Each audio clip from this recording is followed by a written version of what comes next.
Hi, my name is Daniel Ben Ubi. Welcome to EcoPest Solutions, your trusted guide in understanding pests and effective ways of controlling them. Before we continue in our broadcast today, I want to take time to appreciate you. If you have subscribed to our channel and if you have been sharing our earlier videos, thank you. In fact, you have been helping to fight pests the smart way. Today, we're going to be looking at a common pest that is relatively ubiquitous, occurring in different degrees in different regions. We're looking at rats. Rats. Historically, rats has been incriminated to cause the deadliest pandemic in human history.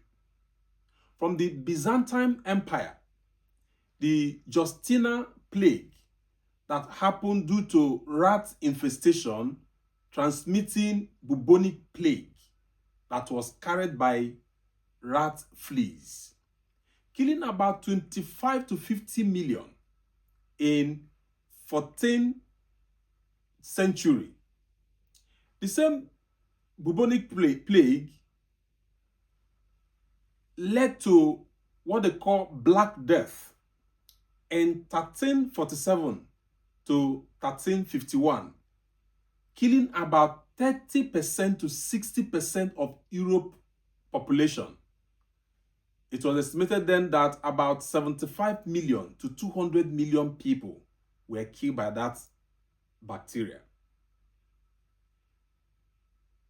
Also, the third plague occurred by bubonic plague as well. 1855 to 1959, costing about 12 million lives. Since then, rats have been incriminated to transmit different diseases like leptospirosis that causes wheel disease, murine typhus, rat bite disease, and Lassa fever. All of these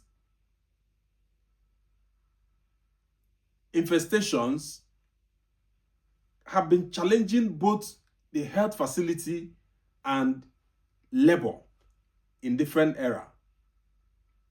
Not only does rats cause these diseases, agricultural loss due to rat infestation is huge. In fact, presently it is estimated that in developing countries, between 5% to 20% is lost to rat activity in store grains. If you don't appreciate mathematics like some of us, you may not understand what 5% to 20% translate to. But just in a nutshell, you have 100 bags of beans and 5 is reduced to nothing by rats. That's 5%. 20 bags reduced to nothing. That's 20%. Some of you may say, well, that is the business of the farmers. No. A farmer that loses that quantity of grain will mark up the price of the remaining ones in order to meet up their cost of production. And invariably, all of us are going to be paying the cost of rat activities. In fact, globally, it is estimated that billions are lost annually in agriculture as a result of rat activities. And that's why we have to pay attention to rats. What about infrastructure? Rats now consistently on cables, electrical cables, exposing them, causing electrocution and power failures. Even installation of irrigation facilities can be destroyed by rat activities. Containers, packaging. In fact, food and package industry are spending millions of dollars annually to prove rats or to engage in integrated pest management. These are some of the damages that rats can cause. And don't forget, the diseases of rats, some of them are still happening sporadically, some of them are still very prevalent in different regions of the world through their urine, through their droppings, contamination of food. These are the areas, the means that people get infected with rat-borne diseases. So the question is, how can we effectively control this rat?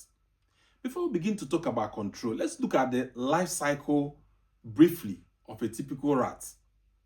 An average female rat can carry about 6 to 12 embryos, some of them even 20, meaning that a female can give birth to from 6 to 12 or even 20 pups per litter. And they carry pregnancy just for 21 to 23 days. And guess what? A female rat that gives birth today, 24 hours to 48 hours, they are ready to mate again. And the average female pup, once they are 8 weeks to 12 weeks, they are ready to engage in the business of reproduction. This suggests that just one gravid female that run into your facility can soon metamorphose into an infestation status. That's why you have to pay attention. So what do we do to take care of rats? To effectively control rats, you will need an integrated rat management or integrated pest management. This will comprise environmental sanitation, proving, trapping, and maybe chemical intervention, as the case may be. But where to start from is to inspect, to establish that you are dealing with rat infestation. Like we said, 2 major rats affect human dwellings. Rattus norvegica, that prefer to burrow by sewers, and Rattus rattus, that prefer ceiling, attics, and trees. It's important that you establish the kind of rat you are dealing with, so that in putting your trap or your control measures, you will be guided appropriately. So you have established that you have rats. How? You will see their droppings. You will see the gnawing mark on wood, on containers, on wires, and maybe you will see their furs. But again, rats have a characteristic runway that they don't just run indiscriminately. They have a runway that they establish to go to and fro to fetch food or water. And in that runway, you will see their greasy stain on that part. These are signs that you are dealing with rats. So once you have established that you are dealing with rats, and you have established the breed of rat you are dealing with, the next thing is to design how to tackle them.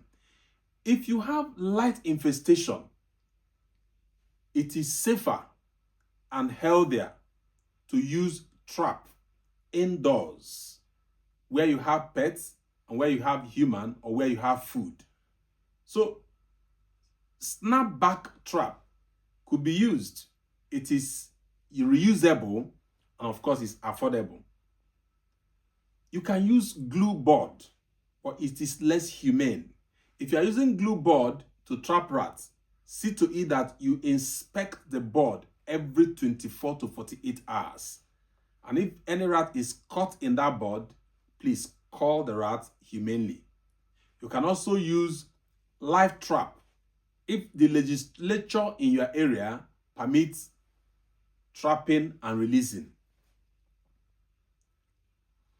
When you have done this, and you notice that you are now dealing with the population that is more than you can handle, mates, it's time for you to contact a professional. The professional will use the integrated approach of inspection, of trapping, of sanitation, of exclusion, and then continuous monitoring.